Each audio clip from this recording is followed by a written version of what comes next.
Okay, welcome back to another episode of the Shed Geek Podcast, and we've got a familiar face on the show today. So excited to have Jason on here. Was one of our first guests, I think, like one of the first 5 guests to sit down with us. So, Jason, Wow. just in case anybody doesn't know you or your business, tell us a little bit about who you are and what you do. Yeah, thanks for having me on, man. I can't believe I was one of the first. But yeah, it's been a while. I remember the first time I think I sat down with you was at that driver bash, right? That's Or right. something like that. That's right. Yeah. Yep. So, a little backstory. Obviously, my name is Jason Graber, and I'm originally from South Carolina. I grew up there in the upstate of South Carolina, uh, right in the foothills of the Appalachian Mountains and close to Greenville, Seneca, Westminster. And I got my start in the industry back then. And I don't remember the year, but I was about 17 years old, and I started working for a shed company there in Pickens, South Carolina. That company was Graceland at the time, and started off as a builder, and started learning the ropes of, what does it mean to build a shed? How are sheds constructed? And I got to see the manufacturing process there. And after a couple years, I got married and I tried to start a marketing agency around 2010, 11 in upstate South Carolina. Failed miserably because nobody even knew what a website was. It was horrible. I was out there trying to convince doctors and dentists that they need a website. And they're like, no, I don't. What's that? Anyway, and then 2012, I got the opportunity to move to Florida. My great uncle was a general manager of a shed company in Montezuma, Georgia, and they wanted to start another shop in Florida. And he kind of tapped me on the shoulder and said, "Hey, you've been in the shed industry for a while. You've kind of shown interest in management and business." So he just gave me the opportunity to move down to Florida. That was in 2012 to start a new manufacturing facility. It was 5 acres. It was an old foam manufacturing plant. It was a really pretty cool property, but we just went in and gutted the whole inside of it out. There was 3 bay doors on the front, a bay door in the end, 2 bay doors on the back. So it was only about 9,000 square feet. It wasn't very big. And I built all the workbenches, and I laid out the lumber yard, and I built the fencing. And in the summer of that year, we started manufacturing there in Arcadia, Florida. And I started building again, because it was just a startup kind of a deal.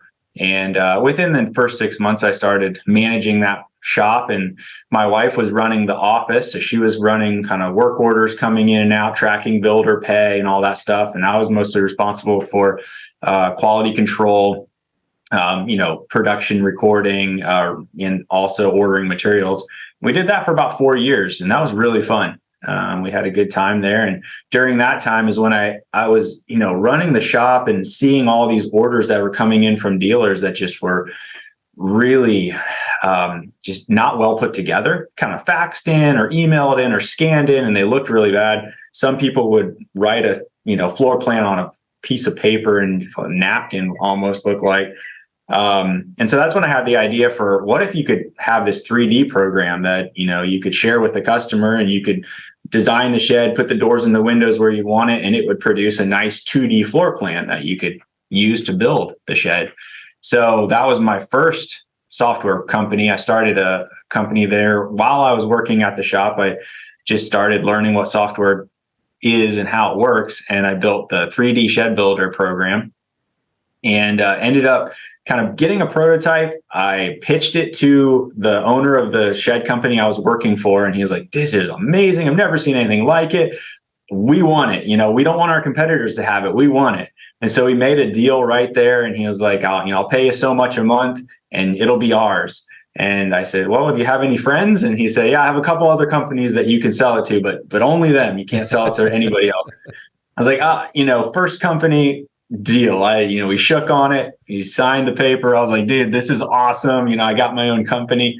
And it was great. That kind of gave me the chance to go out on my own.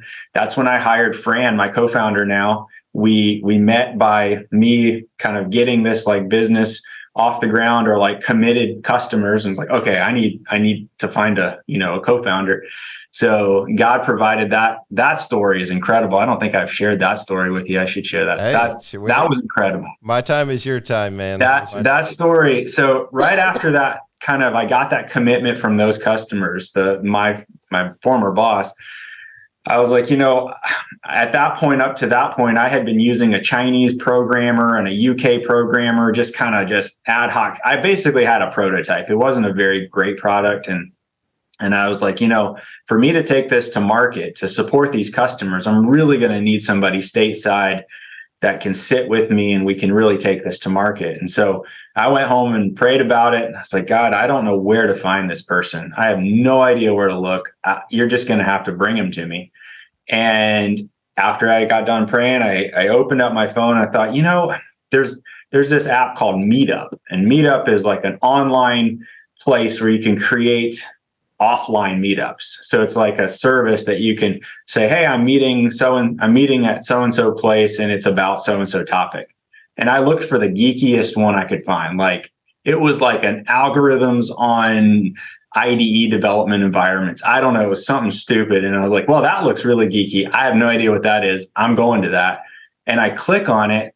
It's literally across the street. Oh, wow. The address is across the street. And it was already like 6:00 at night. I was in my living room and the event was at 7 p.m. I was like, well, I'm going to this event. So I walk across the street. I sit down.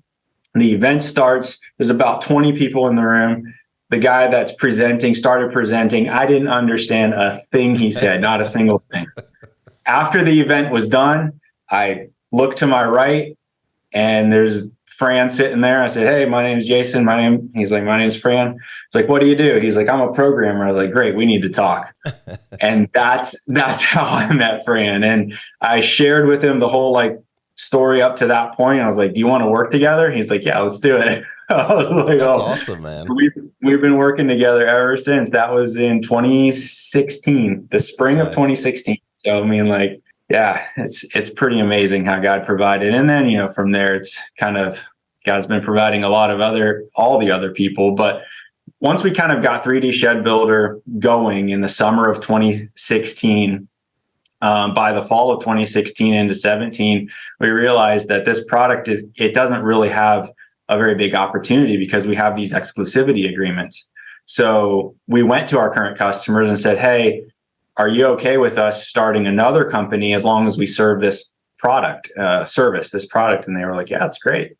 So we got their blessing. And then really January, February of 2017 is where Shed Suite was born. And Fran and I sat down and said, okay, well, we know that, the design process and the floor planning is really important, but that's one piece. There's so much more to this. Let's write down the requirements of what a business software would actually have to do to take a customer from a lead to a shed delivered in their backyard. And we had about 12 pages of requirements of what we wrote down.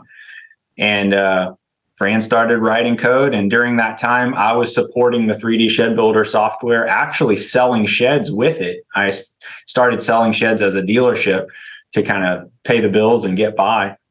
And that was the start of it. It was just it's a cool journey. And then from the first shed show we went to was September 2017. It was that fall. So we kind of had a prototype done by the fall of 2017. And we had our first customer committed. That was Colorado Shed Co. Then it was ISI Sheds. It's Nelson Hoover. And he came to the show and we basically debuted our product that was barely a product. It was kind of funny. But, from there, we just kept our head down and kept, hiring really great people. And that's one of the things that I think has been super cool to watch is as soon as we kind of get to a place where we think we might need a new team member, I just pray about it, ask God, and he just brings another person. It's like, whoa, this is so cool. So people ask me what my hiring strategy is, like, what's my prospecting process? And I'm like, pray. It's like, that's honestly, that's it. And it's been pretty cool. Introducing the Real Steel Portable Barn Door Press. You can use it to assemble your doors using truss connector plates to create strong, straight doors. The truss plates are kept in place by using our precision spring plate system. The same system is used on our truss press. Standard size truss plates are 2x4. Other options are available. Air cylinders are used to push the door together before the hydraulic cylinders push the plates into the door. This makes it easy to place your pieces of wood into the machine and assure a nice square door. 2 pins on either side of each of the vertical braces allow an easy and precise fit every time. There are 2 sets of 3 press stations on one rail. This allows for 3 stations to move in and out while remaining perfectly in line with each other. The stations also slide back and forth on each rail for different lengths of doors. You can make door widths ranging in size from 33 inches to 48 inches with a maximum length door of 76 inches. We can accommodate nearly all of your needs when it comes to different sizes. The hydraulic power unit has a 10-gallon steel hydraulic fluid tank with a 3,000 PSI 2-stage pump. The 2-stage hydraulic pump makes for a 4 to 5 second cycle time. An in-tank filter and a return line filter helps keep your hydraulic fluid clean and long-lasting. The electronic control panel allows you to operate all the air and hydraulic controls from a safe distance. A 2-handed safety system is used to provide a safe, efficient operating method. The unit is powered by a 3-phase 7.5 horsepower motor, complete with controls. A single-phase motor is optional as well. Contact us at realsteel.com or call Darren at 570-713-0665. Real Steel, production machines for the wood industries. No, well, it's awesome. You know, you learned a lot of lessons early on, and whenever you're new and exploring business and really being introduced to the industry, you know, we kind of shared off air, you go through those pain points of like trying to figure that out and the personalities and the business and the way it works. It reminds me of a Magic Johnson quote where he's talking about, you know, I think I just saw where Magic's like the 3rd athlete to reach billionaire status as an athlete. Obviously, oh, wow. Yeah, obviously Michael Jordan. You know, but what's interesting is like Magic Johnson would have been offered the Nike deal for tennis shoes like Jordan was, but he actually took a deal from Converse.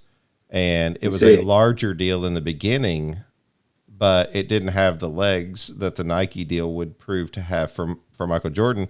And Magic said, whenever you're a poor kid from Detroit, you take the money, you take the deal, you know, and whenever you're young in business, you're kind of like, I don't know what opportunity, you know, this thing has.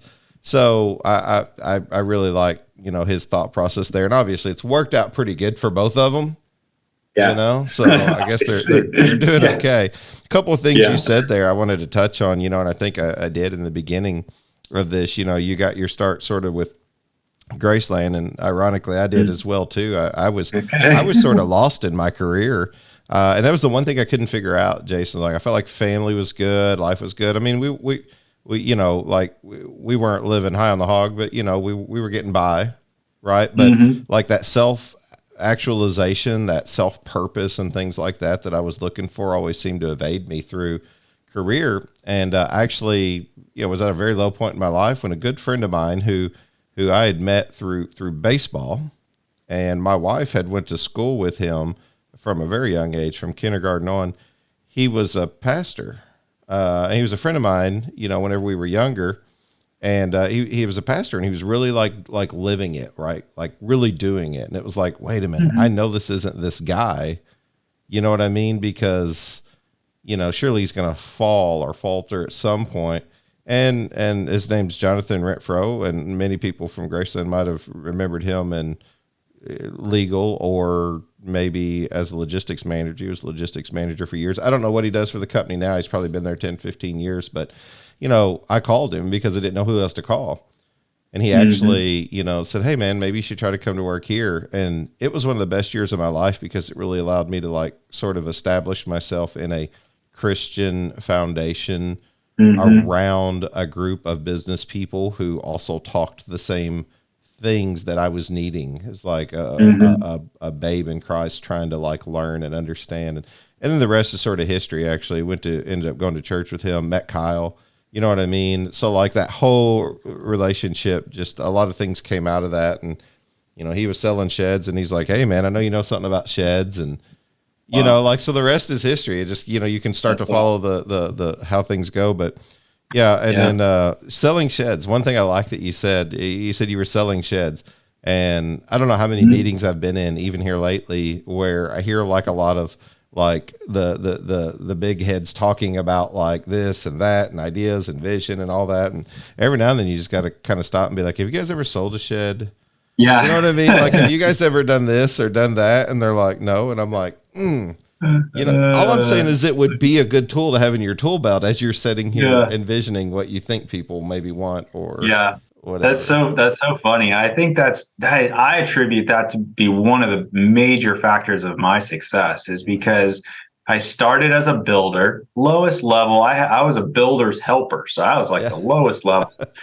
And running a saw and a nail gun, and Mhm. I got to the place where we were together. Our team, we were building 2.5 10x16s a day, at least one 12x32 a day, and we got good at construction, and I knew what it took to build a shed. And then when I came to Florida, being able to run a shop, and then after that, that's when I launched the 3D product, and I got a chance to sell sheds at a dealership using my 3D product, which was an awesome opportunity. About a year and 2 months that I sold sheds.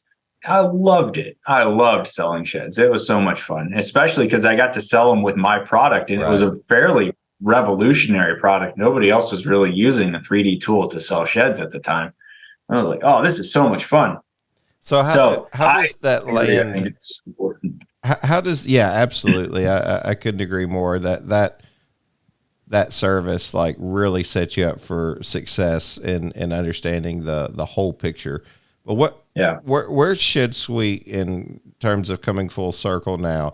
Like you don't whenever I'm out here talking to different people in the shed industry, like I think terminology matters and like Hmm. and understanding, like even with marketing, you know what I mean? So like I sometimes cringe at the idea of, you know what I mean? Like marketing sales is the same department when you're a small shed manufacturer. It is what it Sure. is.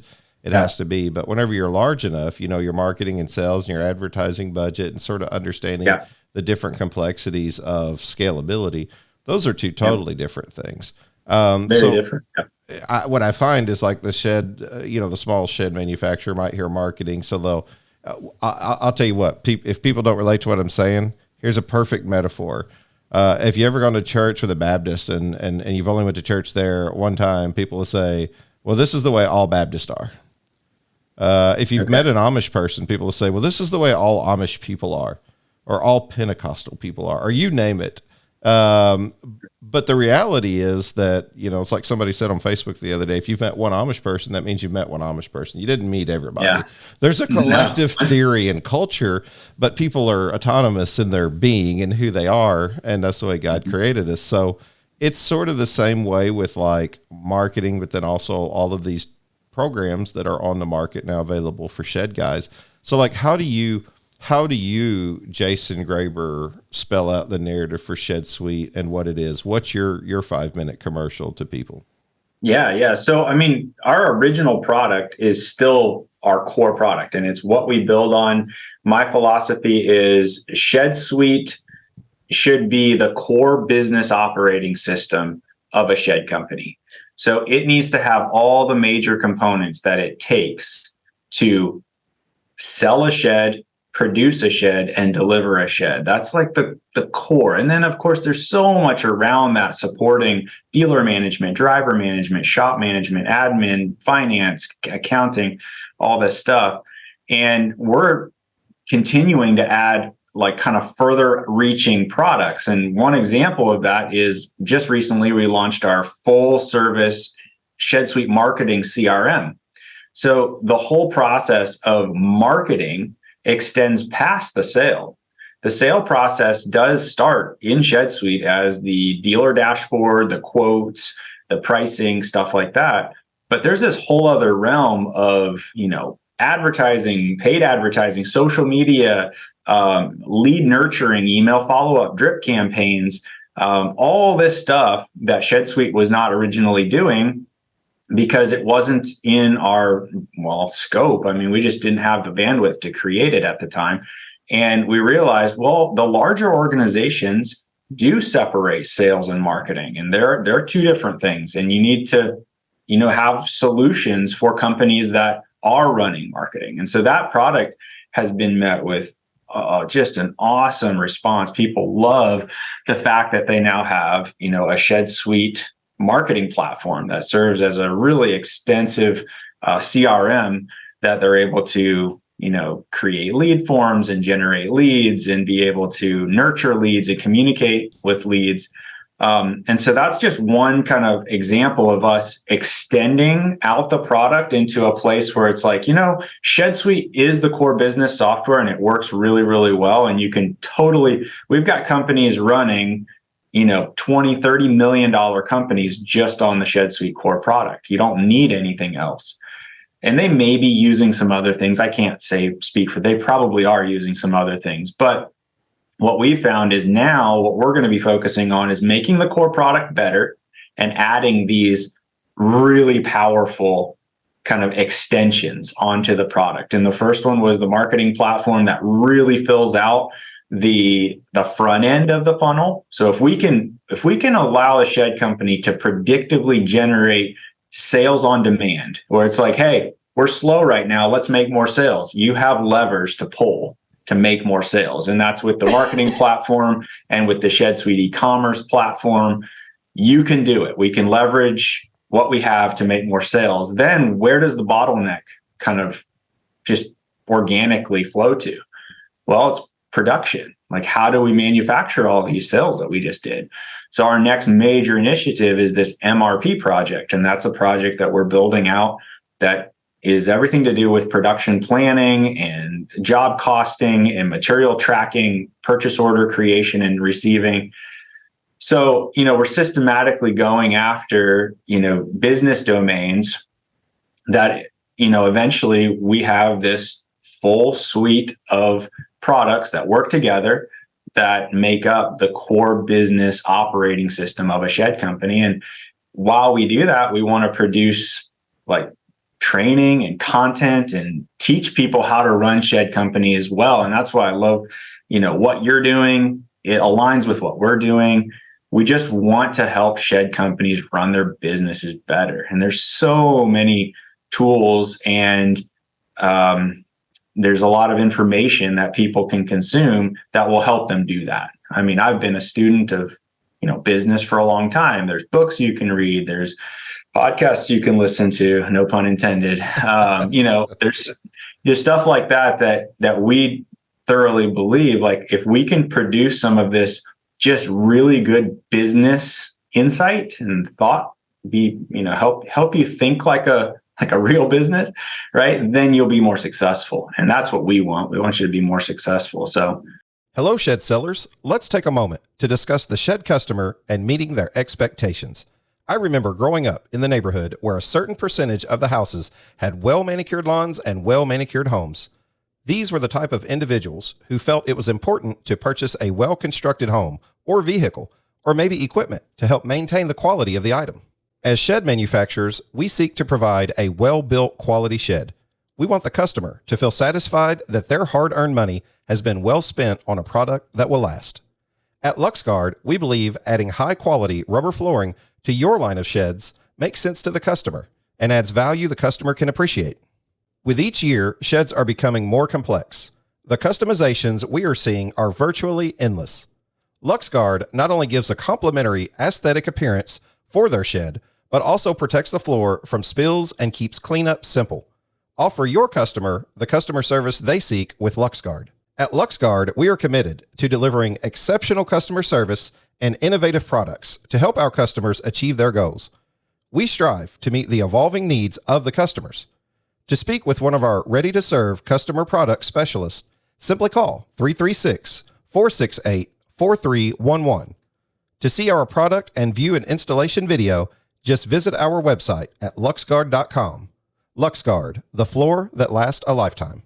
I've definitely taken sort of that approach to, there's times where an either or makes sense when it comes down to like establishing something that helps your business. So if it's we can use multiple things that are going to help us, well, then use multiple things. If there's only one solution or I have to come to the conclusion of the best solution, and say that's shed suite, then you sort of embrace that. But there's other things, like whenever it comes to like sales, if you just talk about sales specifically, somebody says, well, should I use X program or should I use Y program or Z program?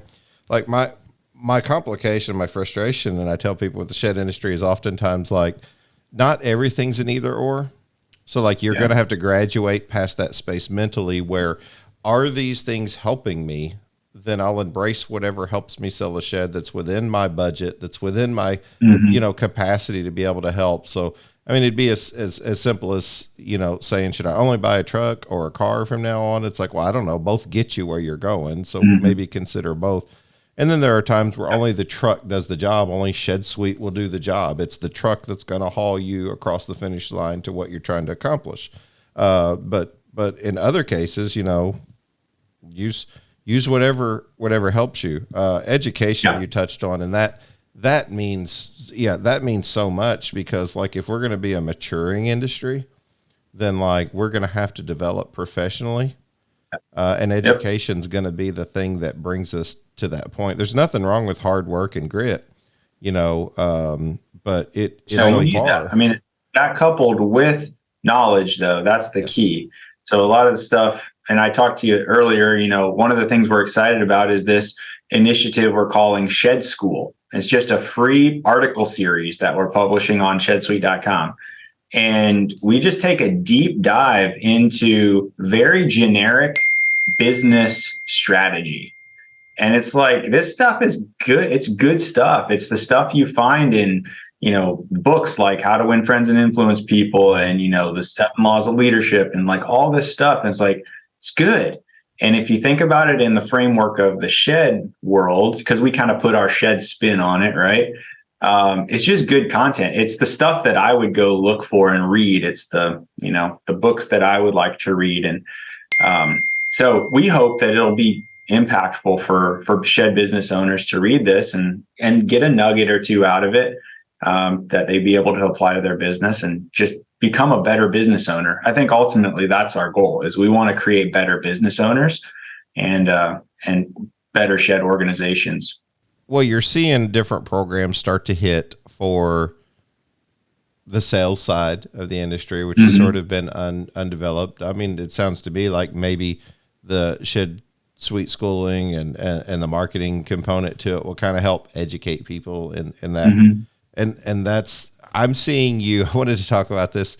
I'm seeing you as very visible over the last like 6 months to, like you're doing a really good job of sort of like customer referral and just sort of like, showing, I don't know, like, so Mr. Beast he's an influencer. You're probably familiar with him. Yeah, familiar with him. Yeah. So he talks about collaboration, and there's a lot of talk about collaboration. Sometimes we just got to kind of meet where collaboration is beneficial versus competition, because competition is very valuable to us as well too, to make us better. But I think it's really cool to see you constantly out there. People ask me all the time, like, I don't know, I'm curious at where you land on collaboration and competition. Let me start there before I ask you too many questions. That's a great question. I'm glad you brought that up, because I didn't really mention that, in my talk about how we're building out products. One of our core values is to be an open platform. Yes.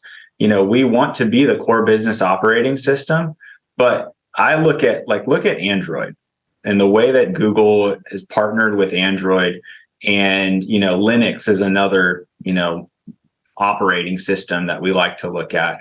Those operating systems like Android it's so powerful, and it is extremely flexible, and it does so much. But what it does really, really well is it empowers the users with developer options, and you can customize it. You can build on top of it. You can do more with it than a more closed operating system like the the competitor, maybe iOS or something like that, right? So what we want to be is the core operating system that provides an open platform that people can build on top of. Because I just do not believe that you'll be able to, I just don't believe that it's possible to build one software that this is the only software that a shed company will ever have to use. I just don't believe that it's possible, because as you grow, your shed companies grow. I mean, can you imagine a $100 million shed company only using one software tool in their entire organization, and nobody in their organization uses any other software? It's not going to happen. Yeah. They're going to use Gmail. They're going to use Excel. They're going to use Google Sheets. They're going to use other things. So Shed Suite needs to be an open platform. And, we're going to be spending time in the next years building more developer-friendly environments, APIs, tools. It needs to be extendable. But we do believe that we've got a great insight into what our companies need. And the fact and the reality is that most companies just don't have the appetite or the know-how to build software, and they'd rather just let Shed Suite build it. But then there's also like your power users that are like, man, we really love to be able to do X, Y, and Z with our data. And if they have the tools to be able to get it and manipulate it and put it back, then they do. Then they can, and they should be able to do that. So collaboration's huge for us. I mean, we don't want to be a closed platform, and we want to be able to collaborate with really anybody. Having a good sort of like understanding of the industries, I feel like is what kind of helps push those collaborative efforts forward. I always feel like if you're going to be involved in an industry, regardless of what it is, you want to be as informed as you possibly can. You know what I mean, about what's happening, the trends, the changes, the things that are, so that you can be in a position to collaborate rather than be in a position to be closed. As you said, it just doesn't allow, I agree with you. It's hard to maintain autonomy in every single just possible area. And really that's more of a scalability thing. We've talked about this on the podcast before for those that, would like a metaphor again to sort of explain that is you can like be completely vertically integrated in your shed company and do your own rent-own and do your own sheds, your own sales, the training, the manufacturing, the hauling. You can, of course you can. And some people do a really good job at scaling that. But typically speaking, there's also people who make a living just like selling sheds, hauling sheds, building sheds. They're content with that. There is opportunity there. It's really understanding, I think, the approach to scaling, to be able to maintain that vertical integration. You're essentially starting a new company when you do your own rent to own. Nothing wrong with doing your own rent to own. It's very valuable and likely a way of the future. But you have to understand that sometimes it's more than lip service of like, I'm just going to do that. There's a lot of work goes into it. So, hey, Deanna, I need to write a new ad for Shed Hub. Give me some ideas. Why don't you do something catchy like the insurance commercials do all the time, where they just repeat the same thing over and over? Like a little jingle or something like that. Yeah. But wouldn't that be embarrassing? That is kind of the point. What type of music? Try rap. Shed Hub helps you sell sheds. Maybe country. Shed Hub helps you sell sheds. Rock and roll? Shed Hub helps you sell sheds. Maybe just go back to your normal writing style. Shed Geek and Shed Hub are now collaborating to make for a better customer experience. I want to save you some money. Shed Hub is focused on signing up the next 500 customers. We're calling it the Next 500 Plan. Real creative. You think it'll help if I sing again? I'd rather you not. Well, that makes two of us. So what's the Next 500 Plan? The Next 500 Plan is simple. This will include 100 listings per month, per location, along with the Brand Builder website. And the plan will last for 1 full year. But how do they save money? It only costs $39 a month. There's never been a better time to sign up. Just go to geek.shedhub.com, click subscribe, enter your name, email, and payment information, and you will be contacted by a Shed Hub employee to get you onboarded for just $39 per month. Shed Hub helps you sell shit. Yeah, and I think, not to take away the emphasis on the value of having a vertically integrated system, because I think that's why Shed Suite is valuable, is because it is a central hub and it centralizes all of your data. So if you have a way to have everything centralized, and this is the point, this is the source of truth, that's why it's so valuable, because then your whole organization has this source of truth. But this software has its limitations kind of bound by its user interface.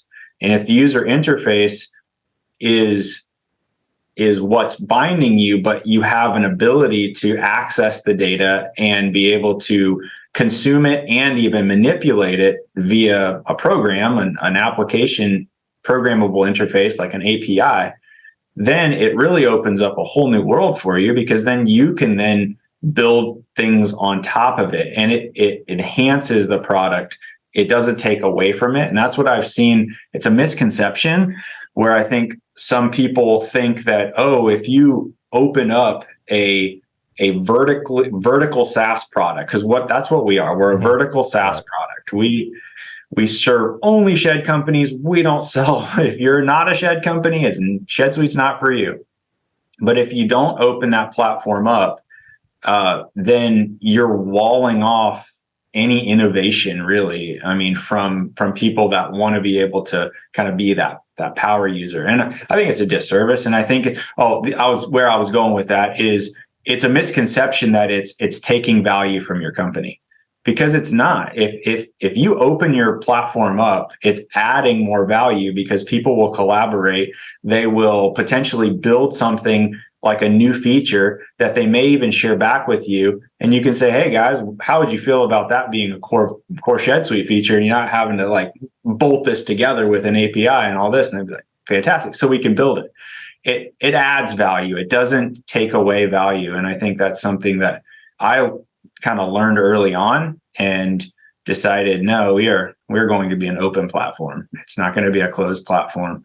And we're excited that we realized that early on. And for those lost, for those that know, SaaS is software as a service. So for those of you trying to figure out, what's he talking about? Well, I mean, that's it. That's what they do. That's how Shed Suite identifies herself. And you'll notice that with a lot of tech programs and startups, that software as a service has a sort of its unique place in the market, because I think it's not just sheds, it's the world is in a bit of a transition. I mean, we had the dot-com boom was 30 years ago, but we've moved beyond just the traditional, .coms. And like you said, into developing websites, developing like how people are actually communicating online. I mean, and we've graduated all the way to pretty much the latest features of like AI. And I'm curious, will AI affect you, or will you have to at some point, what's your thoughts there with Shed Suite? It is a beautiful thing and a scary thing. Right. So we love it. I mean, at Shed Suite, as a programmer and as a technical tech company, it opens up doors that are unbelievable. Never thought that it would be possible to do what we're doing, and we're leveraging it. So AI it's a tool. I don't think that it will replace some things, but it will enhance things. Now, I don't have a strong opinion on the whole, what's AI, the whole like moral whatever on AI. I think it's, at this point, it's an incredible tool, because for us at Shed Suite, we're a very data intense company. We have an incredible amount of data already in the system, with over $1.6 billion of shed orders that have gone through the system so far. So there's a lot of data that we have, and we want to empower our clients with that data. So we see a real opportunity for us to integrate AI into the Shed Suite product that allow you to interact with your data better. But on our side, on the Shed Suite development side, we've created some incredible automation processes when it comes to ideation and coding and creating tests and this stuff writes code now. Like right. It's incredible. It's dangerous because you gotta know if it's writing the right code or not. So it takes a programmer to understand it and give it feedback and make sure that it's right. But never before have you been able to take an entire code base and feed it to this program, and then it has the full context of what this code is, and you're able to ask it contextual questions like, hey, where do I find this folder, or what does this function do? And it knows, and it can tell you back. It's just like the most knowledgeable person on our team. So we're doing that kind of stuff with our customer support knowledge database. We've created a lot of video content and articles about how to use ShedSuite and how the software works. And we're now feeding all of that data into our own AI model so that we will soon have, and it's pretty well already done with ChatGPT and the way you can build your own GPTs now. You basically have like your own ShedSuite expert at your fingertips, and you can just ask it whatever question you want about ShedSuite, and it'll tell you where to find it, how it works, point you to an article. It's pretty incredible. So I'm very optimistic about it. If you've ever used it, you'll know why I'm so excited about it. Until I used it, I was very skeptical. I'm like, yeah, I don't know. Can it really do that much for you? People typically are, though, right? You're skeptical of what you don't understand. Like, in matter of fact, most people criticize what they don't understand because it's sort of a defense mechanism, as opposed to like the grueling, like stuff that you have to go through to actually learn it. You know, I joke, and I've made this joke 100 times, but I'll still make it like, I'm not a real techie guy. It's kind of funny that like the opportunity to be in a marketing capacity or whatever can be available to me because of things like automation, because I'm not necessarily a super techie guy, but I start to see where it helps. And then you just have to have an understanding and all that. But if you'd ever told me I would be in that space, I would have laughed even 2 years ago. But AI is, it's really able to accomplish a lot of things for like the person who doesn't know how to code. Like you said, you might need a coding brain to sort of understand it. But one of the best videos I saw recently was somebody, maybe it was ChatGPT, they were talking about OpenAI, and they said, you know, how many of you are giving it tasks and telling it what to do? And everybody's like raising their hands. He's like, how many of you are asking it like what to do? And it's like, what do you mean? Mm-hmm. He's like, because instead of you saying, can you give me 10 details on this, it would say, hey, ChatGPT, what are the best questions I can ask you so that you can educate me on this particular thing? And it blew my mind because I've started doing that since, and I'm like, wait a minute. Like you're literally taking the thinking out of it. I'm not even just giving it instructions. I'm saying, what are the best questions I can ask you? And then they'll say, you should ask these questions. And then you ask those and you get way better knowledge than you could have just coming up with questions even on your own. Yeah. There's so many applications for it, but I mean, just the learning possibilities, because I've used it to educate myself on specifically this new MRP feature that we're working on, because material resource planning and ERP, and I mean, ShedSuite really is an ERP, but you know, what does it mean? And you can go, my first prompt was, you know, I need you to be an MRP expert. You know everything there is to know about material resource planning at a manufacturing company, and I need you to explain how the system works to me. And then I just had a conversation with it, and oh my word, I learned more with that conversation than I would have reading a whole book. If you don't quite understand something, you just ask, hey, can you explain that a little bit further? So that's one application, and I mean, there's so many others that it's pretty exciting. I'm excited to see. My theory is that people that know how to leverage it will 10x their output in the next 2 to 3 years. So what does that mean? I mean, if we are a software company of 10 people, that means we could operate like a company with 100 people. That's incredible. Can you imagine what a software company with 100 people is capable of? What? And we could do that with 10? We're just in this strange place, man, in like civilization where like, the joke I was going to make to you was like about being techie. You know, go eat breakfast with my dad and they were like, sorry, we don't have the menus. Something happened, but we got the QR on the table. And it's just expected that like people would know that. So my dad's like, a who? What do they got? And I'm like, it's called a QR. And he's like, what's that? So I have to show him like, and he's still got a flip phone. You know what I mean? He's 80. So it's like, you know, he doesn't text or anything, and that's fine. But he's just kind of like, I don't even know what that is. I wouldn't be able to get a menu if I didn't know that. And I was like, well, we're in this weird place in the world where like, that's what's happening even outside of sheds. So sheds just kind of gets drug my into word. the rest of it. And like I laugh all the time because my dad thinks I'm so smart. He's like, man, you're like a wizard on those on those computers. And I'm like, Dad, I don't know anything compared to most people in my circle. There's some really smart people out there. Yeah.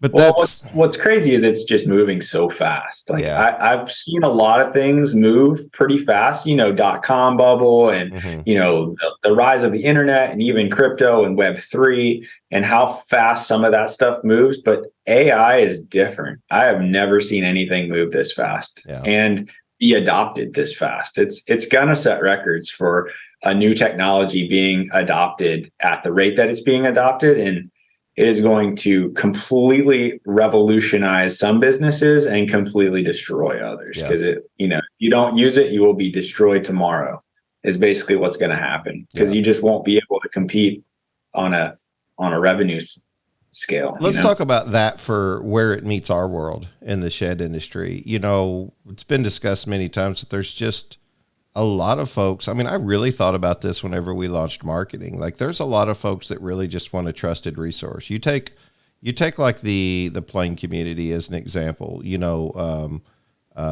they have a driver or someone they work with that they trust to do these things that are outside of the culture.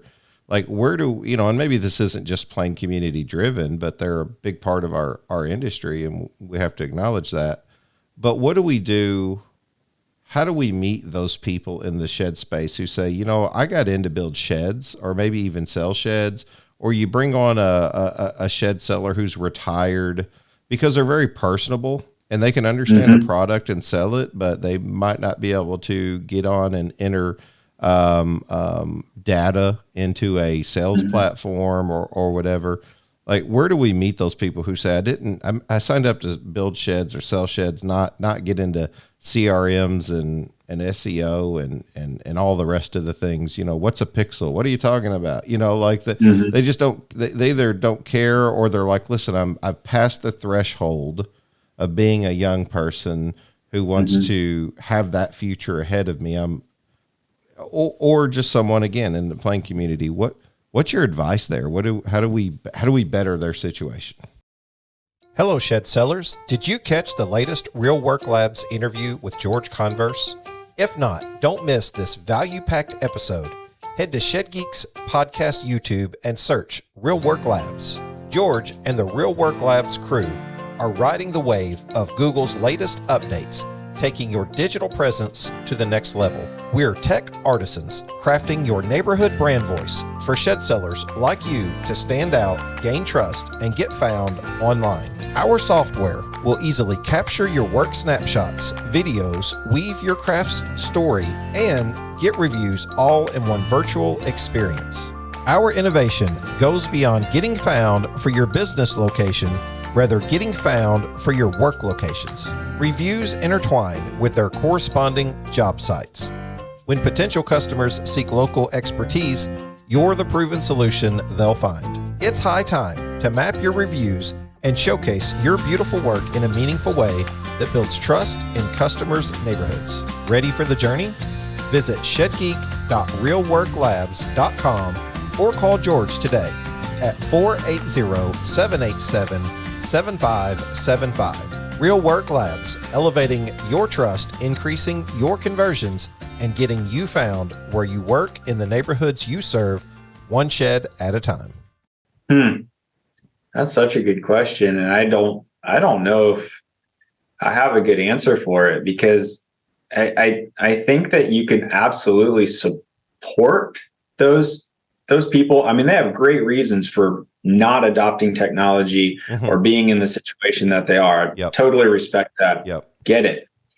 But in my position, and the reality is that, look at the web, and people that were, in 1990, they were like, man, we don't need a website. I will never have a website. That's just unbelievable. I don't know that you can have a business now without a website.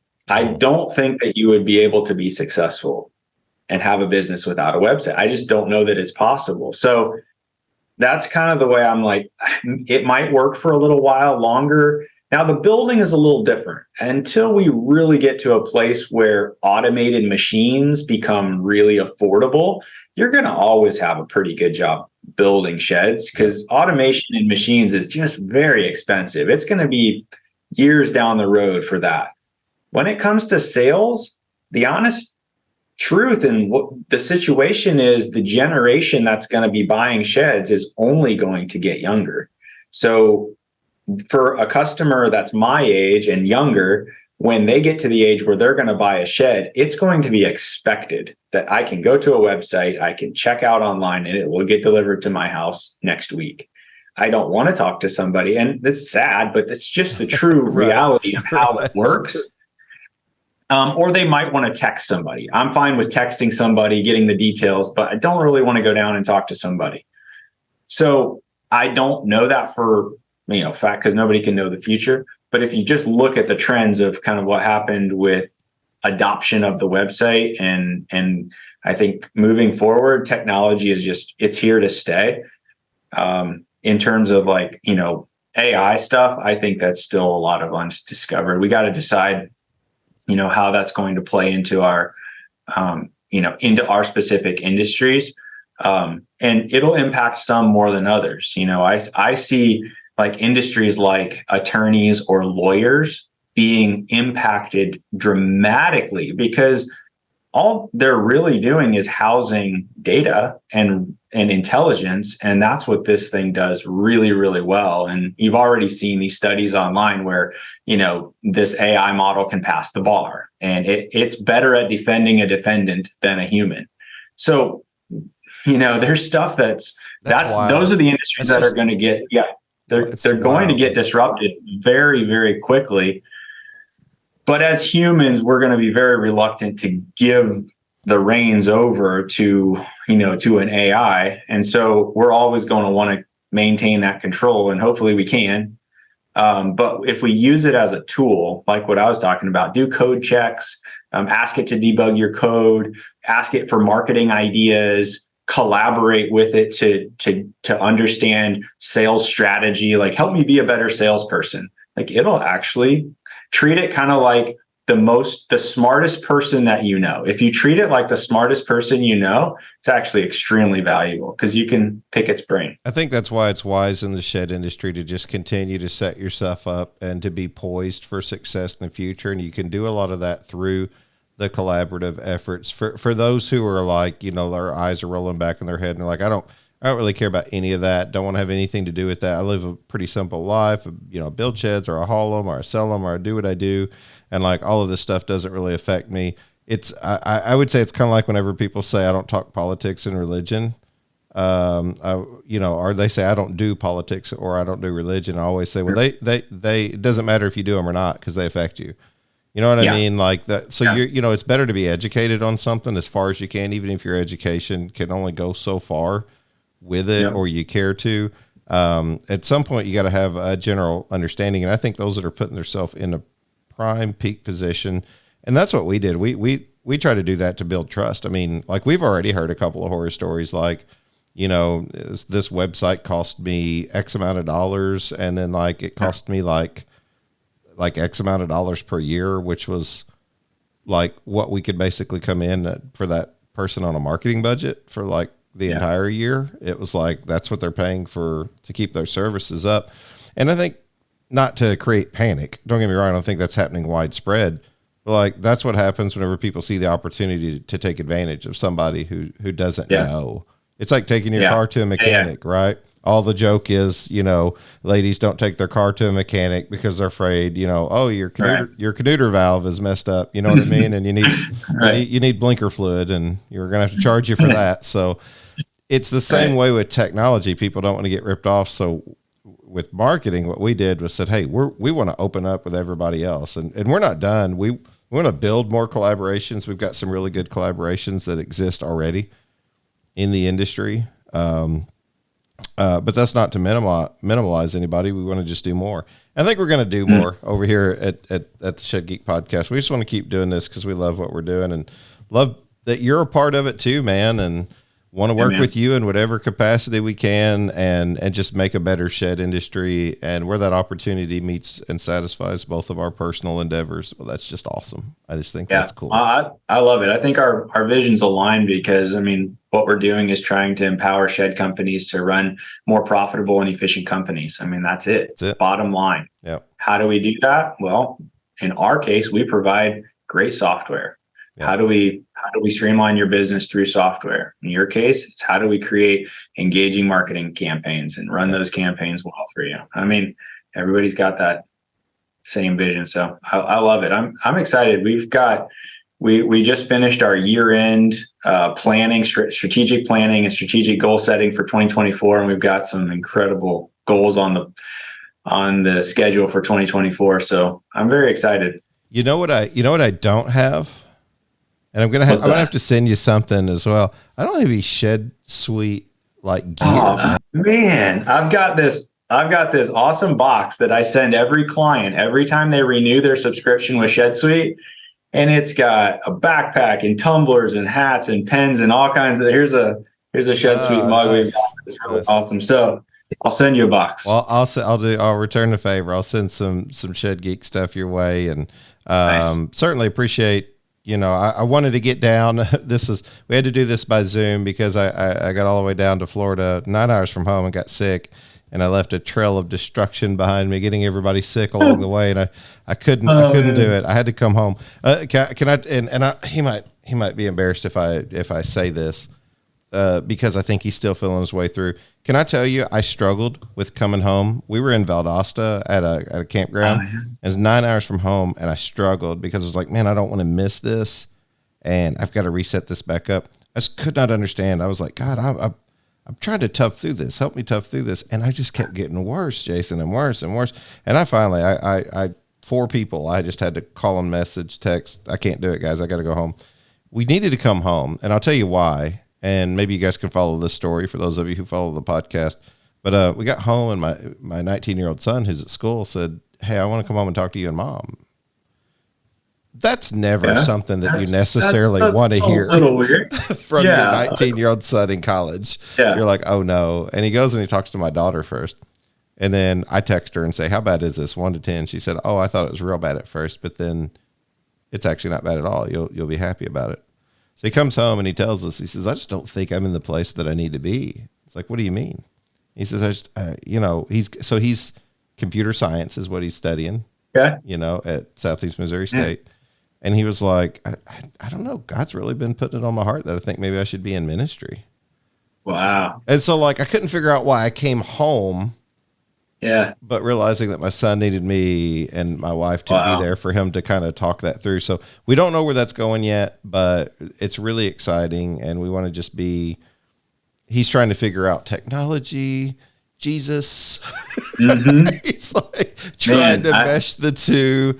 And I'm like, son, I have the perfect story for you. It's called the Shed Geek Podcast. Go listen to all these guys, because trust me, all these guys understand to some extent where you're at. Yeah. So. That's an awesome story. I mean, I run my organization that way with a stewardship mindset. I believe that this is not my business. It's God's business. Yeah. And I run it as a steward of his. And, I want to do the best I can to run his business as efficiently and streamlined as possible. And that's why I said my prospecting strategy is prayer. That's it. Like, who do you want to work with? God, who do you want us to work with? Who do you want on our team? Pray about it. And those stories are really cool, because you're like, man, I'm sick right now. What the heck? Why? We had this meeting set up. It's going to be awesome. It's going to be in person. Yeah. But God knows. He's like, no, I need you back home. So, I'll tell you, Jason, you're a leader in the industry. You're a leader in your particular niche of the industry. I love what you do, your attitude, your heart for everything. Let's keep having conversations, and wherever we can figure out how we help shed businesses together, you have my ear to do that. I'm held accountable publicly because I'm on here once, twice a week, and I want the audio to match the video. So let's do what we say and say what we'll do. And I just wish you nothing but success, man. However I can help you, feel free to reach out and vice versa. So Awesome, man. I appreciate it. I'm excited. Like I said, we got some cool stuff coming out, and excited for the opportunity that we have as well, just to make the shed industry better. Man, anybody wants to reach out to you, I'm sure they can find you pretty simple online, but you want to throw a suggestion out? Yeah, I mean, shedsuite.com is the easiest place. We've got phone numbers posted up there, emails posted up there, web forms, very easy to reach out.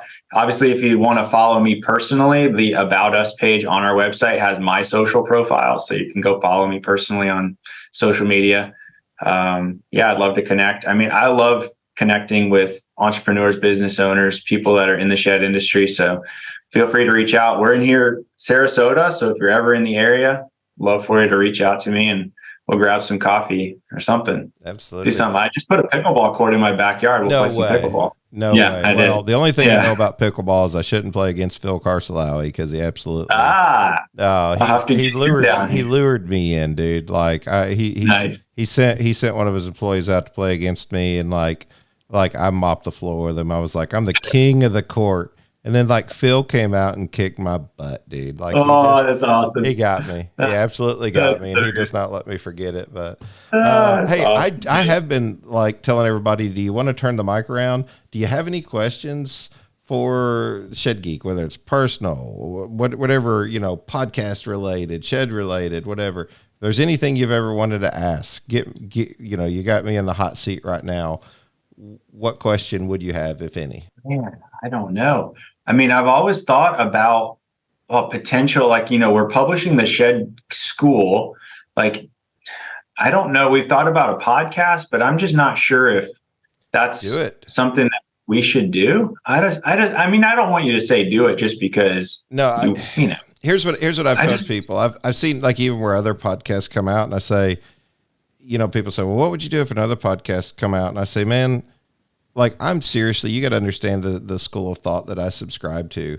Like, man, I'm for people. And even if there's two and it adds value, even if there's one that becomes dominant, even if you became dominant in that space, like, I am gracious enough to be like, let me step out of way in that moment to what's serving the industry the best. So, like, I feel like God's always going to provide opportunity. Yeah, for sure. But I just don't know if it's something. Yeah, I think that would have been my only question. Is like, I think we can get the education value that we want to provide out through written articles as much as, I think that's pretty solid now.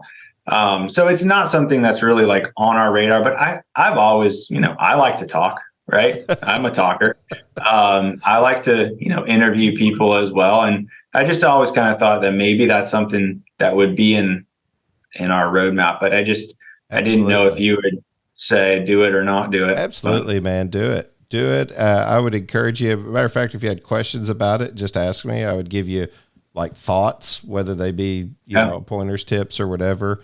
They're surprisingly more work. Because you have to ask yourself, what is a podcast? To a lot of people, that's audio only, some video only, some a mixture of the two. Sure. So there's like a healthy bit of like editing and things like that goes into it, and just building all of the value of it. Man, I would totally welcome seeing something else come into the industry. So don't hesitate for a minute. Believe it or not, I'm getting into other parts of the industry, and even with marketing, and you'll see some of those things as they come out in the future. And I appreciate more than that you would even consider that, because there's a couple of times I've mentioned it and people say, oh no, you don't want to get into that. You don't want to do this. You don't want to do that. Yeah. And I would say, is it because, why don't I want to get into it? What makes you think that? So what I thought's interesting is I was like, even if I upset people for being in particular fields of the industry, no one ever asked my permission whenever they went and started their business.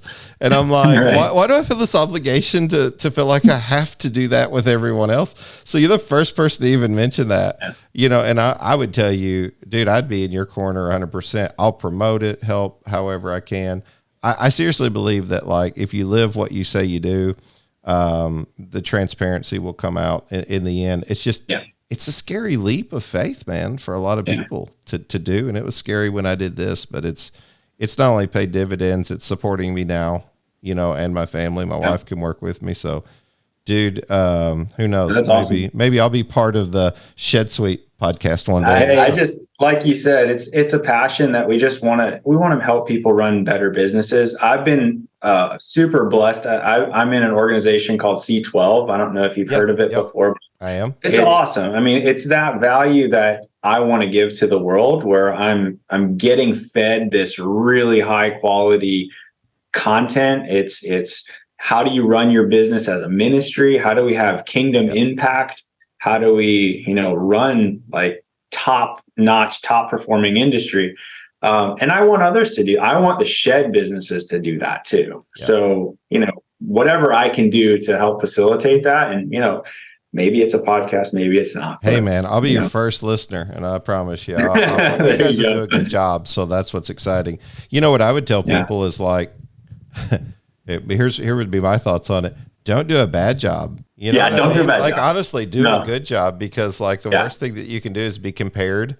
And there's not like really a whole lot of shed podcasts. So like, you don't want, right. I don't want someone's first exposure to a podcast to be like Shed Suite and you don't do a good job. And they're like, well, there's this other guy, Shed Geek. And they're like, nah, we already tried podcasts. Yeah. It's terrible. It's terrible. Don't go it. Shed industry sucks. Yeah. Right. That's a good word. And that's one of our values too. I do not like doing anything halfway. And it's like, if we're going to do it, it's going to be premium. It's going to be good. And that's why we've just not, I appreciate your insight, because I wanted to ask you that if you would say do it or not. I know it's a big kind of commitment on our part to do that on a resource level. But, as we grow our team, my role becomes more of a, visionary, and, I'm removed a little bit more from the day to day. And my goal is to engage with our clients and understand their businesses at a deeper level and be able to share that knowledge with the industry. I think that's really important. And here's the thing, you have a vision and a niche, which I think is very important. Like for some of the people who have came to me and said, man, you seemingly have a successful podcast. I was thinking about doing a podcast. What should I do one on? My immediate response is almost always like, you shouldn't do one. Yeah. And they're like, why do you say that? I was like, because your listeners are going to be as interested as you are. And if you don't even know what the topic is or what you want to talk about, it sounds like you just want to do a podcast. And that's a lot different than like adding a value proposition through a podcast. And you would be adding a value proposition because you'd be adding information. And honestly, they might not even clash as much. Like me and you might in some of the areas of like technology, but you would offer way more value in particular areas of the niche that you do. I think if we would do it, it would be more like a CEO interview. Like I would go to our clients and I'd do a CEO interview, and it's like, hey man, you've been a client for a while. How have you gotten there here? And like, we just shoot the bull for 30 minutes. I don't know. I love it, dude. I love it. I say, do it. If God lays it on your heart to make it so, make it happen, man. I'll be a supporter. I guarantee you that. Well, I appreciate it, man. Yes, sir. We better get off here. I've got another podcast coming up here soon. You've got a beautiful day down there in Florida, and I've got murky, rainy, stuff here in Illinois. Sorry about that. All good. Let's touch base soon. Appreciate everything you're doing, man. Yeah, I appreciate it, man. Thanks for having me on. Yes, sir. Thank you for listening to today's episode.